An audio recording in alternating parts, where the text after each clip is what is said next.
how long has that business been going na ngayon? Nearly 15 years. 15 So, ika-15th year years. na namin this year. Kasi maraming maraming ayaw mag-migrate dahil okay na sila doon financially. Pero there's more things that Australia can offer rather than being financially stable, di ba?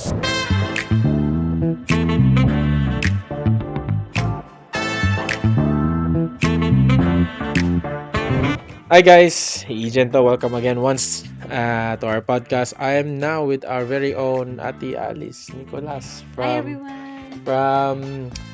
Fine Arts? Fine Marks. Fine Marks. Fine Marks Australia. From Fine Fi- Marks Education and Migration. From Fine Marks Education and And Migration. So you do migration and education at the same Yes. time, no? Yes. And Ate Alice is also a in Philippine Times? Publisher sa Philippine Times Yes. natin. So Philippine Times sa Australia.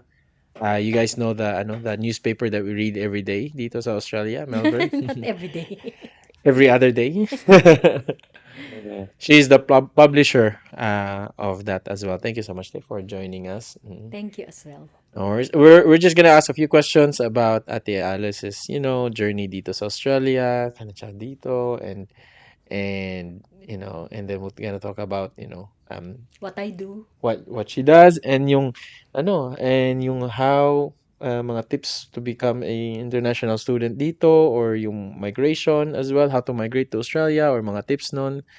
And also we'll talk about a bit about Philippine Times as well. So kailan ka dumating dito sa Australia, and how was that? 25 years ago. 25 years ago na. Ikaw? Ako 16 years 16 ago. years. So, So we're counting years. we're counting years. Australia was very lenient that time. Easier to come to Australia. And like a lot of Filipinos would focus on buying houses, getting jobs. Yeah. Ganon din naman ngayon. Oo. But very stringent na yung Medyo strict na ngayon eh. Dati madali lang, 10 loans in, 10 loans out, 10 if you apply for a loan, may property ka na kaagad. Pero 25 years ago, so that's 1998. 1998. Yeah.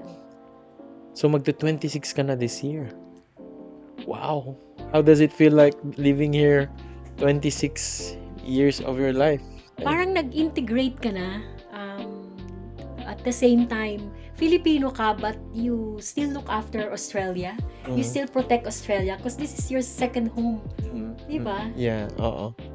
And parang ka na, do you feel, Australian na ngayon, or you're, still very Pinoy pa rin? Or? Pinoy at home. Pinoy at Only home. because we talk in Filipino. Oo. We have Filipino friends. Yung ways namin, very Filipino. And we cook adobo, pancit. It's like regular. We don't like steak that much. We don't like, very minimal lang kami ng mga fish and chips. Yeah, oo. But, yun nga, as I said, you love Australia. Parang every visitor, every kamag-anak, come to Australia, we'll tour you around. It's always like that. Because So, Australia has so many to offer. ikaw yung nagiging tour guide sa mga tao. True. Relatives, friends, and even friends of our friends. So, when you went here, you came as a family, right? Family Or sponsored. family sponsored. Yun naman talaga dati. I was... And very quick, maybe around 7 months only.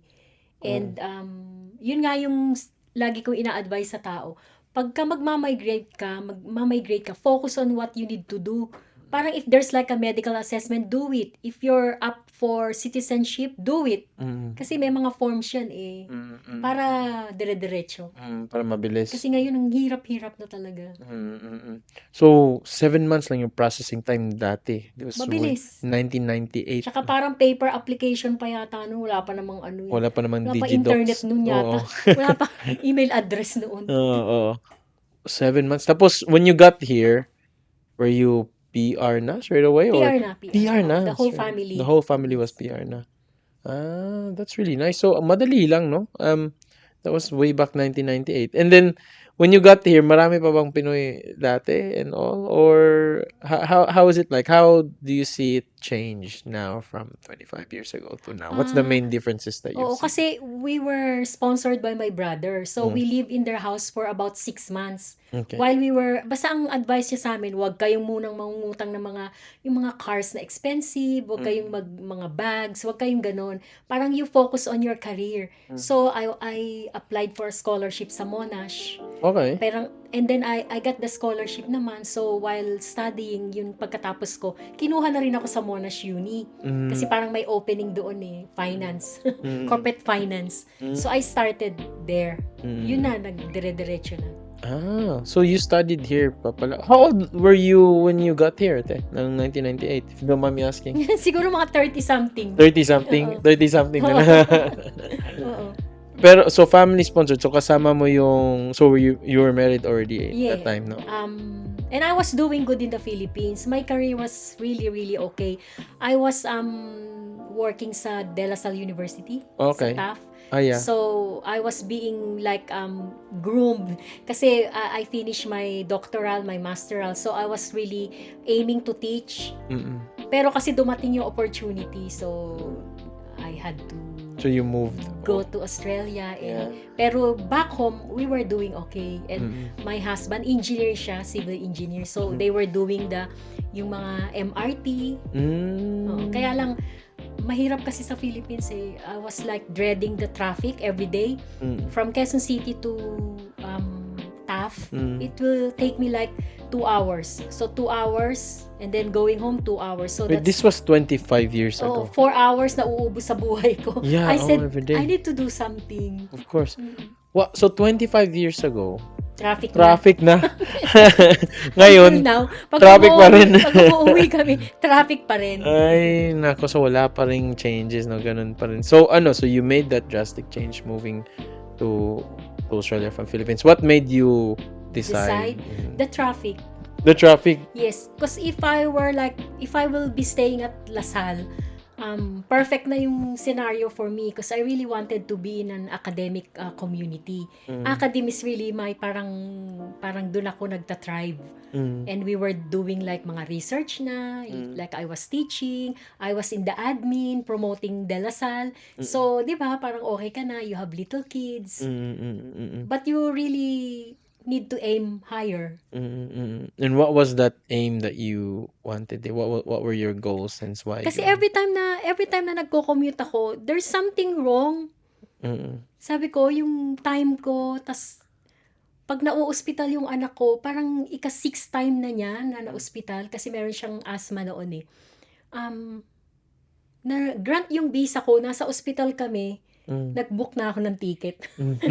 Kasi nga, parang Book baka ka na kaagad. ika-7th, he won't survive. Kaya sabi ko, we really need to go. So yun, dun, sa ospital ako nag-book ng So it wasn't really more on finances or anything, but it was really more on convenience for the children, yeah, for the the children. lifestyle, convenience, the efficiency and all, rather than being financially stable, di ba? Yes, not that I don't like Philippines. We go to the Philippines like every year, talagang yan ang part. Ako nga, 3 times a year nga ako Oh, yeah. umuwi. Diba? 4 times minsan. Oo. We're just holding Australian passport, but Filipinos tayo, but we still love Australia. Kaya nga 2 countries tayo. Parang I don't like naman to say, hindi ako Australian. Filipino-Australian tayo di ba? We pay taxes. Yeah. Yeah, a lot of taxes. A lot of taxes. For me, especially. Kaya parang ang Australia is really for Filipinos kasi maano tayo, masipag tayo. Yeah. Parang we work for the family. Ang aim ng bagong dating lagi is, makakuha ako ng trabaho. And then ang next ko is magkabahay ako. Hindi, kotse muna. Kasi you need to move around. Kotse muna. Bahay. And then when you have those like, siguro sa iba big thing pero sa atin big thing talaga ang bahay, 'di ba? Trabaho. And hindi tayo namimili ng trabaho. Hindi tayo namimili. Diba? As long as may trabaho. That's why we're lucky we have this job. Yeah, oo. Diba? Yeah, we're very lucky. I'm very blessed to run a business and have a license to advise and ikaw din, you have your own business as well, which is education and migration, which we will talk on our next part, sa part 2. We will talk more about that. more, we can start with the education and migration side. And then for those who are listening, if you want to know more about how to migrate to Australia and how to become an international student, mga tips and tricks, yeah, tune in and keep listening. And thank you so much, Te, for telling us a bit about your life and your 25 Year 20 journey. 25 26 na this year journey dito sa Di ba? Australia. Parang tayo naman, we chill-chill lang tayo. We work hard, di ba? We work hard. Pero hindi natin napapansin, nakailang taon na pala tayo. Oh, 26 years na pala, no? Mm.